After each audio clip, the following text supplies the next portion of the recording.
En un vídeo precedente habíamos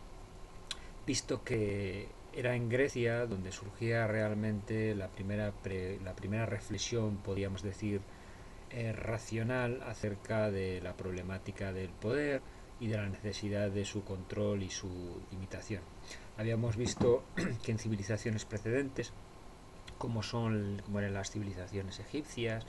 las civilizaciones mesopotámicas o en China o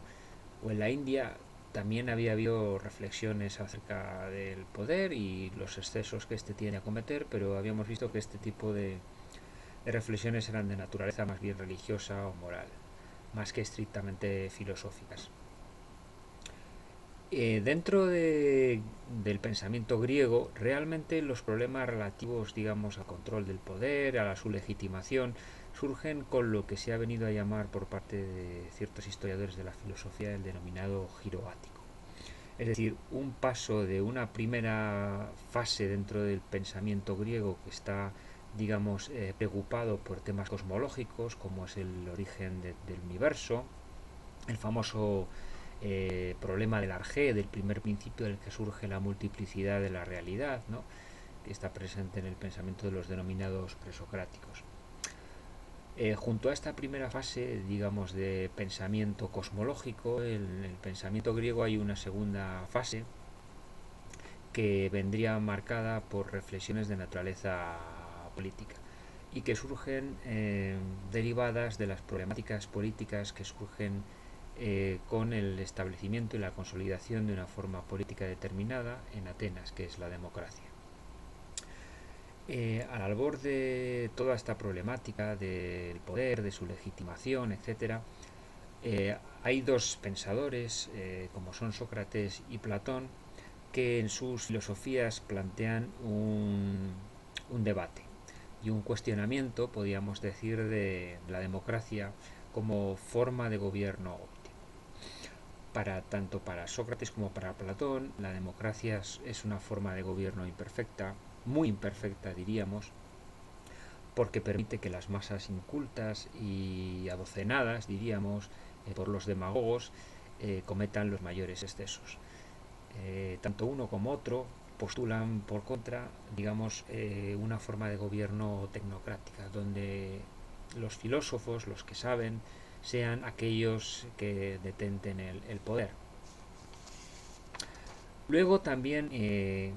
como consecuencia del desarrollo en Atenas de la democracia y del que implica la participación activa por parte de los ciudadanos en los asuntos públicos, surgen una serie de maestros llamados sofistas eh, que han tenido una mala prensa a lo largo de la historia, fundamentalmente porque nos ha llegado de ellos una visión negativa, que es la que transmite Platón en sus diálogos. Pero en realidad los sofistas no eran más que maestros de retórica que enseñaban a los atenienses que se querían dedicar a la política aquellas técnicas de persuasión y de retórica adecuadas. En algunos de estos sofistas, por ejemplo Antifonte o Protágoras, encontramos reflexiones acerca también de la mejor forma de gobierno y sobre todo empezamos a encontrar una reflexión muy interesante, que es la que establece una contraposición entre lo que diríamos las leyes físicas, las que gobiernan el universo, que son leyes estables, fijas, y las leyes humanas, que son leyes convencionales y que per se no son necesariamente buenas, sino que surgen como necesidad de los ciudadanos de vivir en comunidad, ¿no? Como consecuencia de la degeneración de la democracia ateniense en un proceso histórico, surgen también reflexiones acerca de cómo evitar que las formas políticas y digamos degeneren o se corrompan. El pensamiento griego podemos decir que es un pensamiento dominado por la idea de la estabilidad de las formas políticas. Curiosamente, un pensador más actual, como era Karl Popper en su libro La sociedad abierta y sus enemigos, considera que las sociedades cerradas, las sociedades tribales, son sociedades que están muy preocupadas digamos, por la consolidación de las formas políticas, por su estabilización, por su inmutabilidad, ¿no? frente a las sociedades abiertas, sociedades democráticas, que son sociedades plurales, sociedades en transformación, etcétera. Pues dentro de esta reflexión, podríamos decir, de carácter general acerca de la degeneración de las formas políticas, surge un antecedente, podríamos decir, remoto, en lo que luego va a constituir el principio de la división de poderes, que es la idea del gobierno mixto, que está presente en la obra de Platón, Las leyes, en su último diálogo, algo más claramente en la política de Aristóteles y sobre todo en la obra del historiador y pensador romano Polibio, que analiza las causas que han llevado a Roma, a la República Romana, a prevalecer sobre otras formas políticas previas. Según Polibio, lo que ha hecho que la República Romana se convierta en, podríamos decir, el estado eh, más exitoso de la antigüedad, aunque bueno, debemos de utilizar con precaución el término Estado, pero bueno, si hablamos de Estado como forma política general, pues podemos hablar de Estados en la antigüedad, aunque propiamente el Estado es una forma política que surge en la Edad Moderna. Bueno, pues como andábamos diciendo, Polibio intenta analizar cuáles son las causas que han llevado a la República Romana a convertirse, digamos, en el estado hegemónico de la antigüedad. Y él considera que es una mezcla de las tres formas de gobierno clásicas, ¿no? En el pensamiento griego se establece una clasificación tripartita en función del número de personas que detentan el poder. Así, la monarquía sería el gobierno de una sola persona, la oligarquía o aristocracia sería el gobierno de unos pocos y la democracia sería el gobierno de la multitud, ¿no? Pues Polibio considera que la república, el diseño institucional, diríamos, de la República Romana combina estos tres elementos. Por un lado tenemos un elemento monárquico que vendría representado por la figura de los dos cónsules, magistratura suprema de la República Romana. Luego tendríamos un elemento aristocrático que vendría representado por el Senado romano, y luego un elemento democrático que vendría representado por las asambleas, los comicios que se llamaban en la Roma republicana. Eh, También en la antigüedad surge, sobre todo en la obra de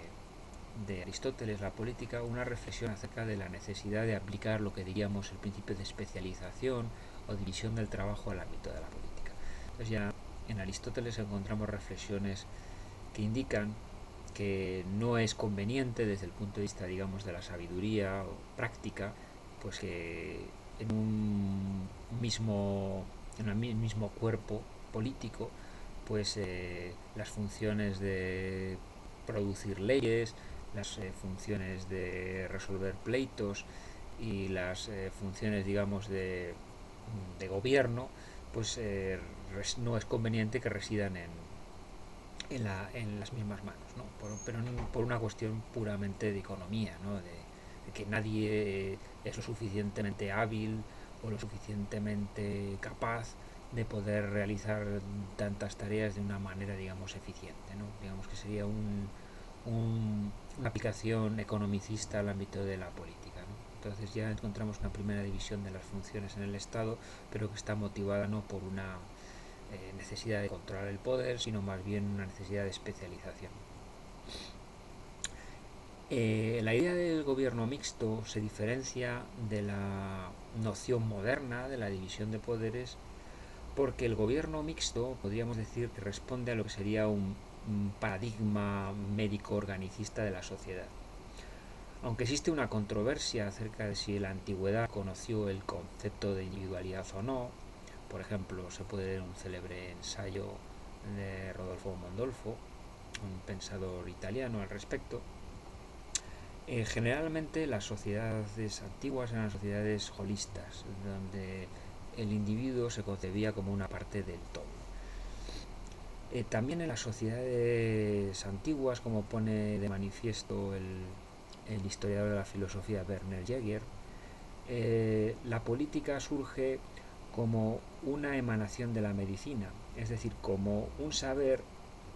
que intenta aplicar al ámbito de las colectividades humanas nociones que habían surgido en el ámbito de la medicina hipocrática. Según la medicina hipocrática, la enfermedad surgía porque se producía un desequilibrio en el organismo entre los 4 humores fundamentales que tenían que estar en equilibrio en un organismo sano. Pues un poco similar, algo similar ocurría en las comunidades políticas, donde digamos que los desequilibrios se producían por la prevalencia de ciertos elementos en detrimento de otros. Entonces, para este paradigma, digamos, médico-organicista, el gobernante se configuraría como una especie de sabio que aplica, digamos, una especie de medicina política a los males de